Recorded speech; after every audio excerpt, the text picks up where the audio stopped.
I got the buy-in from my two champions, and then it was time to schedule the meeting. And I learned that in that room would be the chief executive officer. So I'm immediately like, I should probably be bringing some of my leadership team with me. But we were in a transition in the company. They were basically like, it'll be fine. You got this, as some leaders like to say. I didn't have it. The CEO had a really interesting personality. And he told me the presentation completely missed the mark. It was boilerplate. And so for him to say that it was boilerplate was just soul crushing. Welcome to Customer Unsuccess, the podcast where we cut out the noise and talk with real leaders about their hardest lessons in customer success and other go-to-market motions.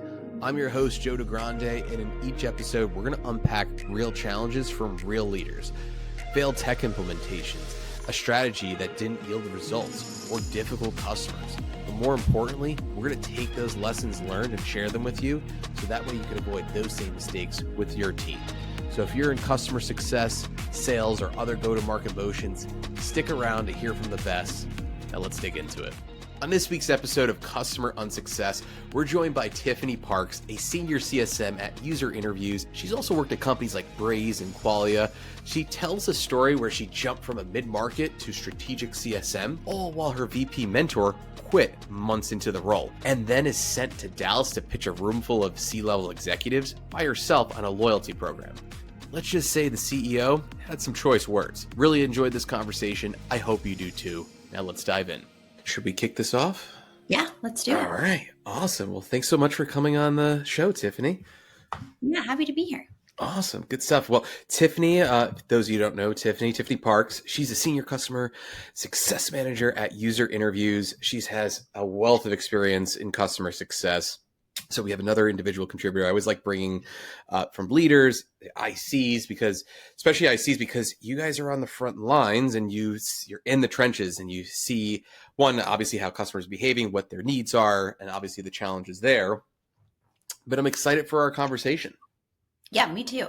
Awesome. So I know when we spoke, we were talking about the transition, right, of customer success managers going up in the ranks. And I remember you had a very specific story of, I believe you were a mid-market CSM, then went more to the strategic route. So tell me a little bit about that and the story, how that went.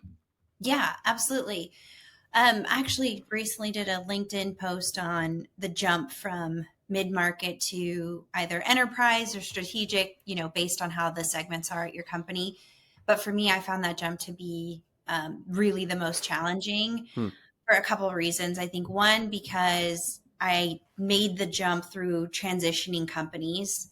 So I didn't go from mid-market to enterprise, while staying at the same company. I went from mid-market at one company and then kind of getting, promoted, if you will, at the next company. And so since everybody does it a little differently and I was brand new, I didn't want to come in kind of asking the other strategic CSMs, like, tell me about this strategic space that I've never been in.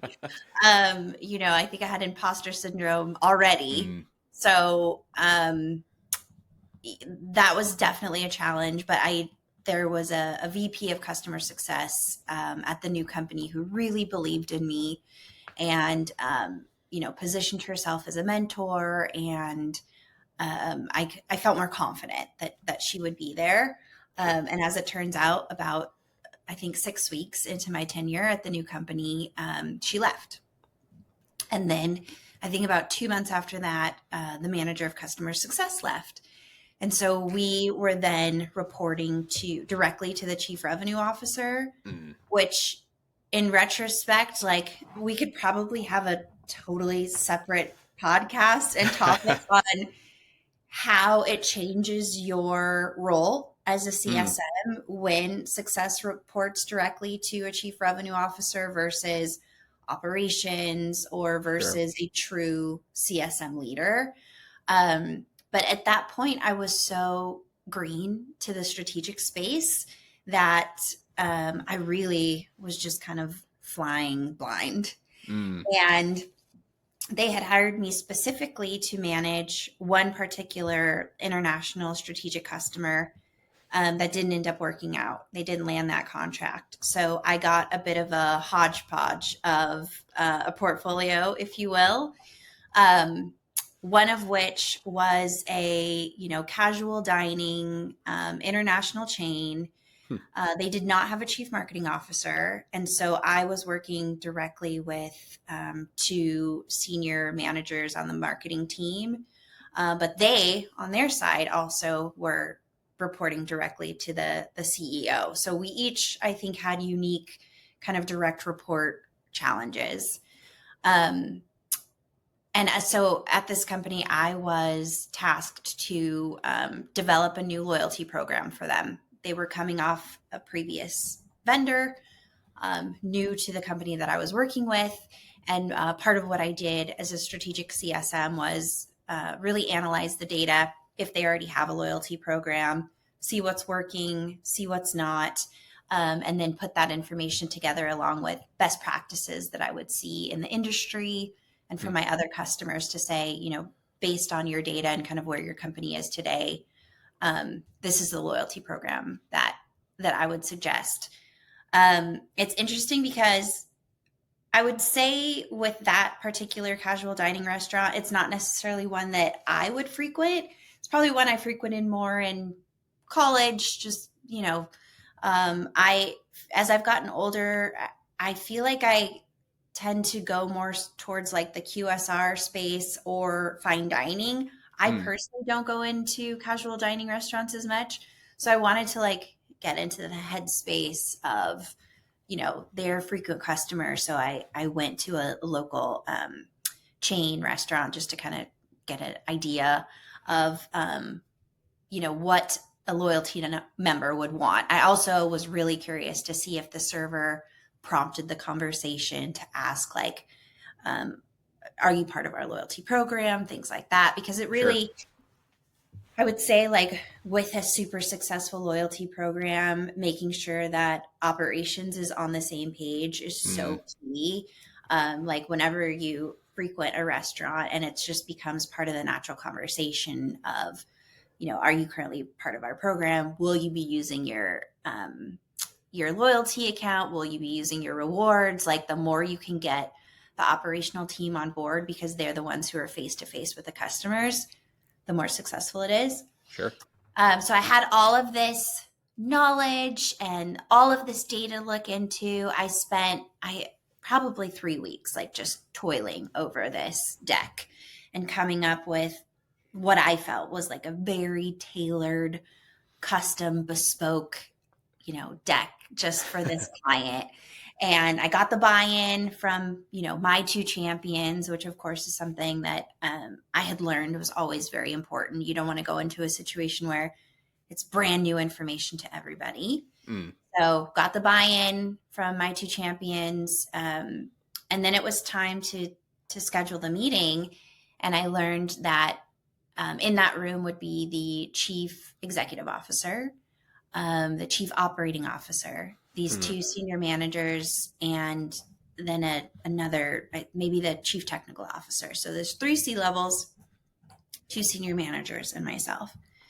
And so I'm immediately like, I should probably be bringing some of my leadership team with me, just to kind of, my mindset is, especially if you're going in person, to see a client, that you kind of want to match the energy in the room. Sure. And so I thought, I should certainly bring someone from my team, but because we were already down a customer success manager, a VP of customer success, the chief revenue officer wasn't on site, where the headquarters were. We were in a transition mode in the company. They were basically like, "You're fine. It'll be fine. You got this," as some leaders like to say. Sure. And so I got there, and I know I didn't have it.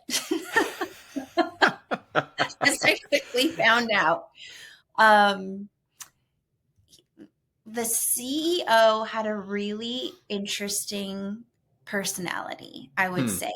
It's like the second I met him, and I think all CSMs have this ability to pick up on social cues, facial interactions. I just think you have to kind of have a stronger pulse on emotional intelligence Yeah. and just body cues. And really, as soon as I met him, I feel like just a flag went up, like, oh, this is going to be Uh, going to be interesting.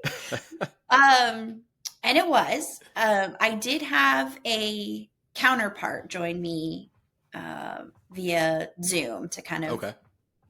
be another voice as to why I felt so strongly about the direction of the loyalty program, which at the end of the day, when I looked at the data, what made the most sense was simplifying their program, and really making sure they were capturing the attention of the audience that they had already.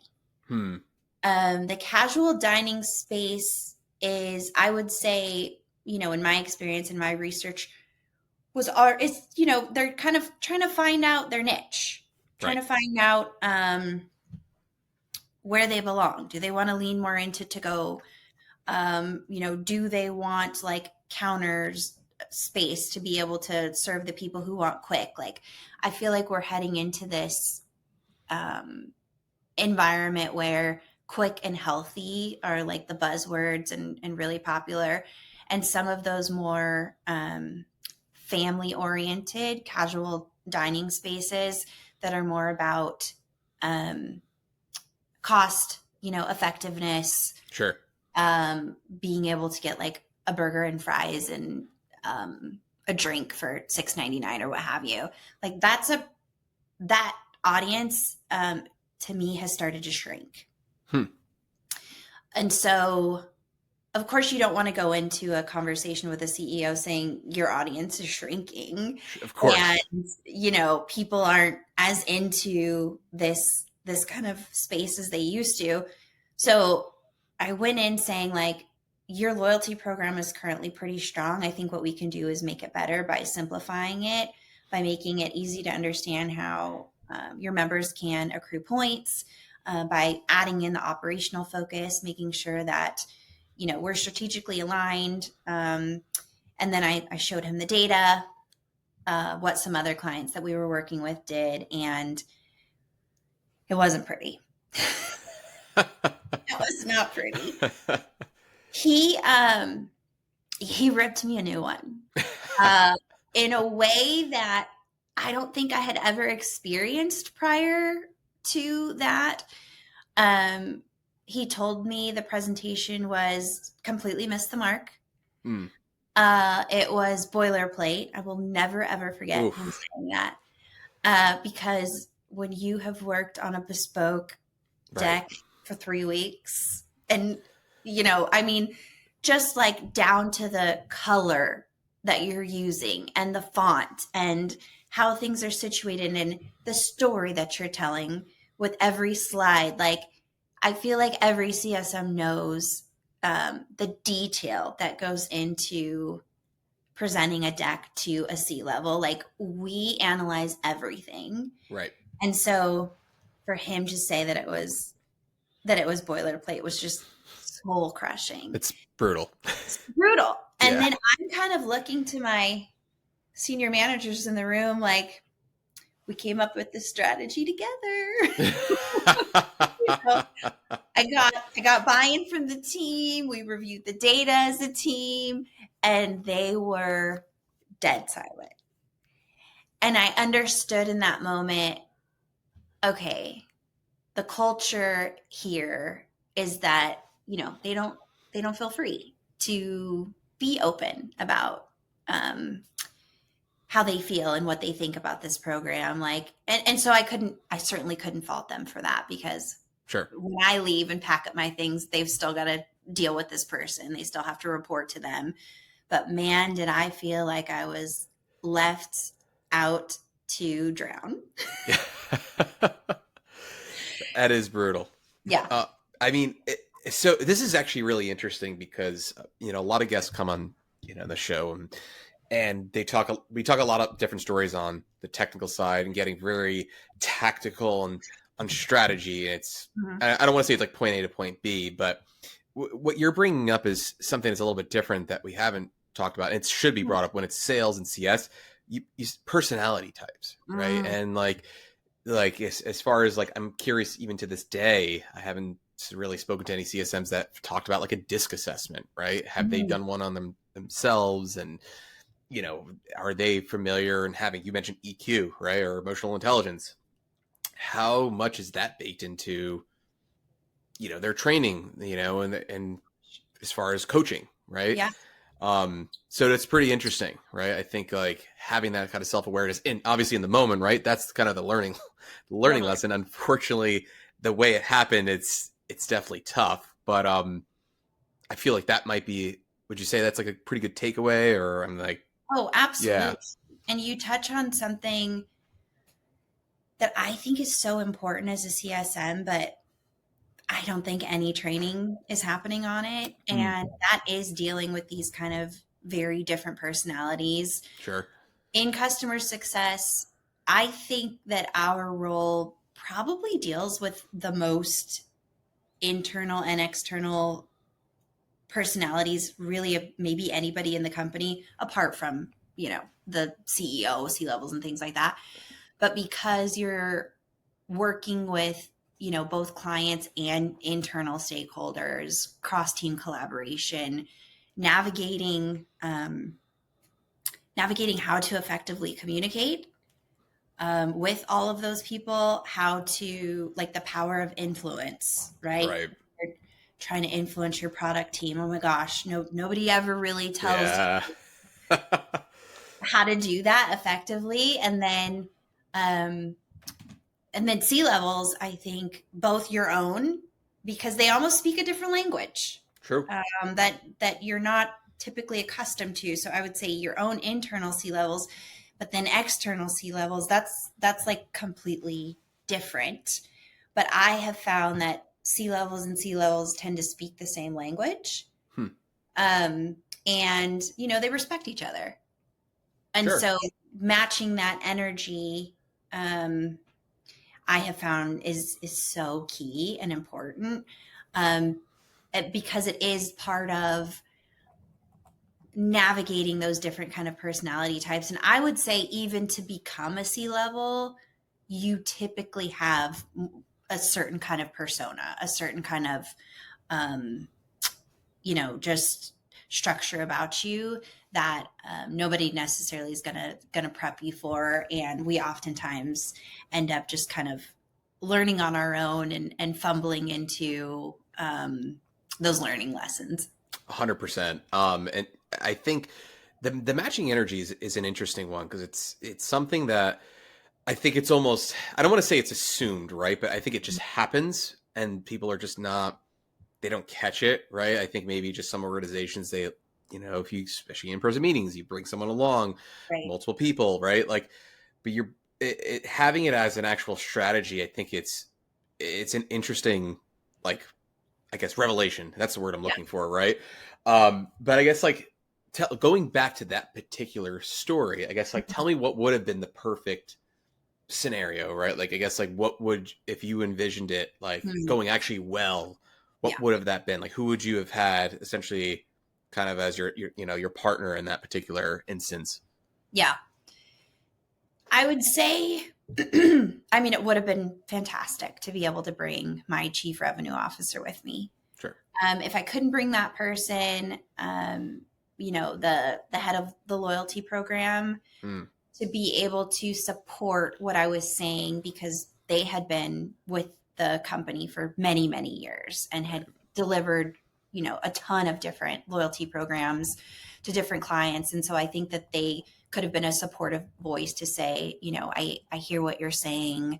I do think it's important to note that we have helped hundreds of clients launch loyalty programs. This is the kind of framework that we typically start with. And, there's certainly room for nuance, room for creativity. But initially, like, this is what we start with. I think because I was so new Mm, at the company, and really I was new to loyalty in general, I didn't have that kind of confidence or background to be able mhm. to come in and say, I hear you. I understand. First and foremost, I'm sorry that we missed the mark here. I'm sure that we can come up with something that is more aligned with, your vision.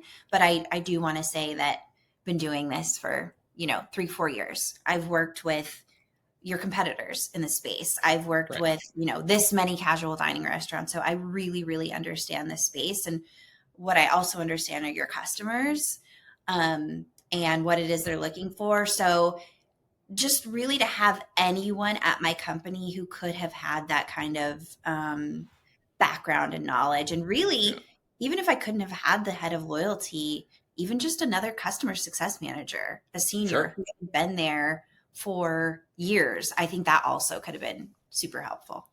No, it's really interesting. You bring up 100% agree with you. You bring up an interesting piece though that I want to touch on. It's just that essentially, I guess it's like institutional knowledge, right? Like Mhm. understanding the casual dining, right? You mentioned that was years pretty new for you, as along with the whole loyalty piece of it and Right. that function. Um, yeah, it's having that. It's interesting because it's everyone can kind of figure it out, but just having that underlying confidence of once you know, it just you might not have to speak it, but you just feel it. I guess you could say, like, kind of going into the conversation, right? Completely. Yeah. Yeah, And the confidence, and also I think that you tend to be less triggered hmm. by someone who challenges what you're presenting if you really understand the industry Right. and you have that background knowledge. When he told me that it was boilerplate, I just really wanted to die inside, and I did cry all the way home from Dallas Oh, to Austin on the Von Lane. Shout out oh. to the Von Lane, the private set of wheels. um, I can look back at it now and kind of laugh and take some learning lessons. At the time, it was soul crushing. Sure.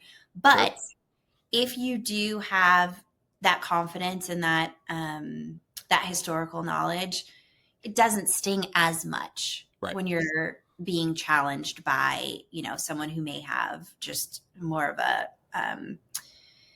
senior title, or who may have more of an intimidating presence because you know your stuff and you've helped clients work through similar challenges before, and you've helped them be successful Right. before. And so I guess my advice really to a CSM who is changing industries and you don't have that kind of tribal knowledge is to lean on the fact that you have helped customers be successful in other industries. I think Sure. there's still something to be said for that while you may not have that specific industry knowledge, I've helped, whatever it is, dozens, hundreds of customers achieve their goals, because really that's what it all boils down to. That's what we're doing in every single, company, no matter the level of seniority, no matter the vertical. We're helping our customers achieve the goals that they want to meet with the software. And so I Right. think that, even let's say it just doesn't work out. You can't bring another CSM, you can't bring a chief level, you can't bring, a senior manager. Really tap into your own background and history and have like maybe like one powerful story, even from a previous company, or even better, if you can come into the situation with a powerful story from your current company that, maybe you don't own, but you can kind of bring into the conversation, bring into the fold, is I understand where you're coming from.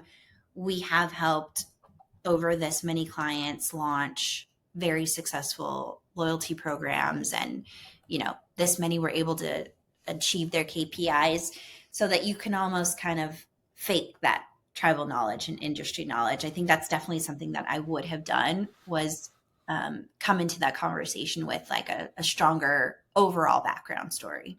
Yeah. No, I think it's like the overarching theme. It's a lot more prep work, right? Not to simplify it, right? Like I think, but if we kind of break it down into that particular scenario, kind of backtracking, right? You had your VP of or leader, or your direct reporting manager. I don't know if it was VP or head of, whatever it was in that scenario. They left 6 months into the role. Then it was another manager of CS. So you were directly reporting to the CRO. I think sometimes back in my roles where it sometimes could be overlooked is actually looking at your direct peers. I think Mm, when I was at a particular company, it was a research company and dealing with a wide variety of industries from casual dining, QSR, automotive to research, SaaS, whatever it was. Everyone kind of had their own shtick, so to speak, where, hey, they start working with a particular segment of clients and they just were kind of like the staple. It wasn't in their title, but like they knew to go to John or Mary or whoever to sure. kind of ask those questions. And I think that, um, could help too, as far as like just talking, right? And then it goes back to just kind of doing that research. But it's also interesting too, because it's kind of like understanding, like, I guess, like client objections in this case, Mm. right? And I think that sometimes people forget. Would you agree? Like, as far as like, how to deal with essentially that pushback or prep up that type of pushback when training? Yeah.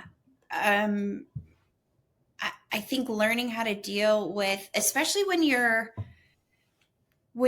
are in a company where part of your role as a CSM is to bring the creative vision to the Right. table, because that has not always been part of my role in every company, but I think especially like in the CRM space, marketing engagement, loyalty, you're oftentimes trying to sell them on a vision, and there may be times where their vision and your vision are not aligned. Right. And as hard as it is, like, one, you can't take it personally because it's their business. It's their responsibility to run and make sure it's successful. Um, I like to use the analogy, when my son was a baby, I was trying to get him on this very rigid schedule so that I could plan around it and I could, Sure. plan my day. And then someone said to me, you're not guaranteed that they're going to take a nap. Certain times of the day. Like, you offer a nap and then they take it or they leave it. And just that kind of reframe Yeah. really helped me just in parenting. Like, yeah, of course, that's absolutely right. Like, sometimes I'm going to put him down and it's going to go great and he'll sleep the hour that I expect and I'll be able to get this, and this done. Sometimes I'm going to put him down and he's going to get back up in 5 minutes and I'm going to have to adjust. And so I think that understanding that as a CSM is also so key. Like, sure, you're trying to sell them on this vision of what their program could look like. Mm, Sometimes it's going to land, sometimes it won't. And even if you get your stakeholders on board, right. they might love it and be on board, but still you might not, hit the pulse of the ultimate decision maker. And in those cases, like, you take it on the chin and you let them know, I hear you. I'm going to take this feedback, back to my team. We'll make some adjustments and we'll keep going. 100%. I think a good piece too, it's especially, I'm going to leave with a follow-up question on this, but it's resistance to change. Everyone's resistant to change, right? Whether it's internally or externally. And I think that's kind of the key theme that you'll see, especially when you're giving recommendations, right? You're kind of going in there, you're giving them a bespoke plan on what they should be doing. And of course, on their business, which they have years and however many, in that particular industry. But in your experience, would you say it's difficult, like with a particular, I don't want to say industry, maybe like a particular like cohort of customers, like based on company size? Do you find like some are that have been around longer or larger or more resistant than others? There's pros and cons to working with every segment, for Sure. sure. I think that when it comes to scale, smaller companies, they tend to be more agile. Mm, They can move faster. They don't need as many approvals. They don't need to check in with as many folks. So you sell them on a vision, and usually you can get that buy in a lot faster. sure. Challenge is if what you're selling requires any kind of development work on their side, they're not always going to have the resources to do that. Right. And, oh gosh, trying to get a roadmap item, on deck for scale or small companies, unless you have 100 of them saying the small thing, like you can forget it. Sure. So on the flip side, I think with enterprise strategic space, they typically do have more funding to play with.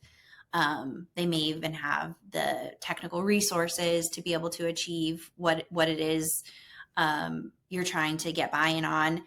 But it's going to take a whole lot more people to agree. It's going to be a whole lot more opinions that you have to take into consideration. And so you may get buy-in from one level of leaders, but then we've also got to go up the chain from there. Or, we may have to go kind of horizontally and get a proven or buy-in from a different department. So maybe you got the marketers on board, but you've also now got to get the product team on board because you're talking about changing their product and they're not really interested in doing that. Sure. Or, it could be flipped. You could be working directly with like a loyalty team, but the marketing team is not as involved, and they're kind of doing their own thing, and they feel very protective of that. And so, they don't really want your suggestions butting up against what it is that they're trying to achieve. So I feel like with the enterprise space specifically, a lot of times you're working with people who they don't have necessarily the decision-making power over everyone that you're trying to reach. They're more like an influencer. So makes sense. They're the relationship. They own the relationship between you and the company, but you can't necessarily say, hey, I've noticed that, all these folks aren't using the software. I need you to go and tell them to use the software. It almost never works that way. Those people usually report to someone else, right? And so they're just kind of like the operational person who manages the vendor, who makes sure that, things are set up correctly and going well. And so really, I think like the power of influence, because you're both trying to influence your main point of contact, and you're also trying to teach them how to influence everybody else in the rooms that you may not be directly involved in. So crucial, and sometimes it's not brought up enough. I think like point of contact or whatever the term that everyone wants to use for different contact roles, it's just thrown around. But that piece of it where it's actually getting them making sure maybe they're just hopefully inherently able to influence, but like if they're not, great, how do you coach them to do that and giving them those recommendations? Because it's true, they're essentially your partner in crime to make sure that you're working together with the end goal of them getting value. And I think that's a key piece of the puzzle too. Right. Yeah, absolutely. Gotcha. Well, this is awesome stuff. And I'm just looking at, I think we're coming up on time, but I don't want to end just yet because I'm curious. You have a wealth of knowledge. And I think there's some good key takeaways here that we've kind of wrapped up, right? And it's a lot of different pieces, right? It's like leading with influence is one, right, that we just talked about, but also understanding like the personality types. Matching energy in the room is a good one as well. But I'm curious are there any other ones that I missed? I would say, and this is probably not common. Sure. I think that it's so important for CSMs to lean into their mental health. Yeah. Because you're dealing with so many different personality types, and you are the go-between between your customer and your company. And so in that, you're often going to be facing, whether it be blockers, challenging personalities, whatever have you, internally and externally. And that's hard. Sure. It's hard. I almost think of it as like, I was a server and a bartender for many, many years. Okay. And I think of it like, there of course are times when you put in an order for a table and the kitchen, something happens, right? They overcooked the steak, or they just forgot to make one of the dishes. And surely you're going to have to be the one to deliver that message. It would be Sure. great if the chef themselves came out and said, look, I'm really sorry. We're going to make this better. It doesn't work like that. They've got to Of move course. on and keep working. And so, in that same vein, you really are the face of the entire company. And so, when the product feature that you thought for sure was going to be delivered this quarter and it slips off the roadmap, not likely is your product team to join that phone call and take it on the chin themselves. You're For usually sure. going to have to be the one to deliver that information. And so I think the more in touch you can be with, just, your mental health boundaries. I listen to Mel Robbins all the time, and I feel almost every podcast that she talks about, I'm like, this absolutely applies to customer success too. For sure. And so, yeah, I think like just leaning into learning more about communication styles and mental health is so important as a CSM. For sure. I love it. No, I think yeah, mental health, it's definitely especially in the world where CS has in the past couple of years has kind of worn many hats, right? Mhm. Like it's kind of fallen where some people don't understand like what the responsibilities are and they just kind of bucket it all in one. Is it support, sales with that task, right? And whether it's renewal, upsell, plus the adoption piece, it could be a lot. And I think that making sure that everyone's mental health is in check, I think is super, super important. But also communication, I think it's ties into that too, whether it's outward and then also like the internal side of it, right? Just making sure you're self-aware and then keeping yourself in check and making sure you're okay. So I love it.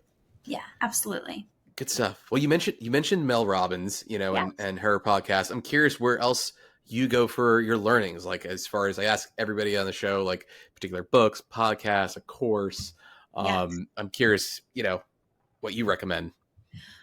Um, so there are a few leaders or influencers on LinkedIn that I really like. One is Carly Agar. She is great for helping people get prepared to interview for a CSM role. If you're wanting to, change industries, get promoted, just really overall get prepared for taking on a new role. She's really great, but she also just has like general wonderful tips on Yeah. being a CSM and really like showcasing your value. Nice. Marcus, I hope I'm saying his last name right, Wrench. He's Okay. another one on LinkedIn that I follow. Last name Rentsch. He is great at focusing on value. Hmm. Now that CSMs are in a space where it's sure, I mean, adoption is always going to be important, but Right. not just adoption anymore. Like we are really being challenged to also always thinking about like upsell and cross sell, and it's not just good enough to flat renew anymore. And so really making sure that with every conversation that you have with your customer, you're keeping value in the back of your mind as far as what is valuable to them. What Sure. are the key KPIs that they care about? Because sure, you have KPIs that you care about, but if they don't align with your customers, it's not going to signal value to them. Kelly M is another good one. Hmm. And I actually took this training, and I'm sorry, I can't remember off the top of my mind. Maybe I can circle back and No send you worries. a note so you can include it on the notes. Sure. I took it was like a value sales training, which typically whenever I've taken sales training, I'm like, ugh, this doesn't apply to me. Sure. It's not, this is for the sales team. But it was actually really, really powerful in preparing your conversations for a renewal, and attaching the work that you've achieved together to what is valuable to them so that it's so tight and aligned that like they can't say no. And Gotcha. even if there is a price increase, even if there is, another increase of ARR, you have done such a good job showing them the value of what you're bringing to the table that they're like, okay, fine, I'm going to sign it. Love it. Good stuff. Yeah, definitely would love to give that shout out. So we'll circle back on that. But at any rate, where can everybody find you, Tiffany? Yeah, please find me on LinkedIn. My last name is Parks, Parkes. Sometimes it's hard to remember that E. But yeah, reach out. I try to post as much as I can just about things that I've learned over the past 10 years, so that I can help, maybe some of the CSMs out there avoid the pitfalls that I've run into, but also sometimes you learn the most from those pitfalls. So just kind of be able to navigate these wild, crazy customer success waters. For sure. No, I love it. I think I always say it to a guest, and then I come on the show, anybody I talk to, right? We're just in this world, and maybe arguably we're still learning ourselves. We're all trying new things out and seeing what works. So that's awesome. Love love that methodology. Well, good stuff. Well, thanks so much for coming on the show, Tiffany. Really enjoyed this conversation, and hope to talk to you soon. Thank you. Happy to be here. That's a wrap for today's episode. Thanks so much for listening. If you got some value from this conversation, hit subscribe, leave a rating or review, and share it with someone who's also out there trying to build a better customer success or go-to-market strategy, even if it's messy along the way. And if you want more frameworks, tools, automated playbooks, check out jodastechtouch.com and subscribe to our newsletter. That link is in the description. Thanks so much for being here. Keep building, keep learning, and I'll catch you on the next one. Quick note before we wrap, this podcast is for educational and informational purposes only. The ideas and opinions shared here are of my own or those of my guests, and don't reflect the views of any current or former employers, clients, or partners. We might reference tools, platforms, or companies, but nothing shared here should be taken as fact, endorsement, or criticism. Do your own research and always consult your team or legal counsel when making any business decisions. This content is not legal, financial, or business advice. It's just us sharing what's worked, what hasn't, and how we've learned from both. So thanks again for joining us. We'll see you next time.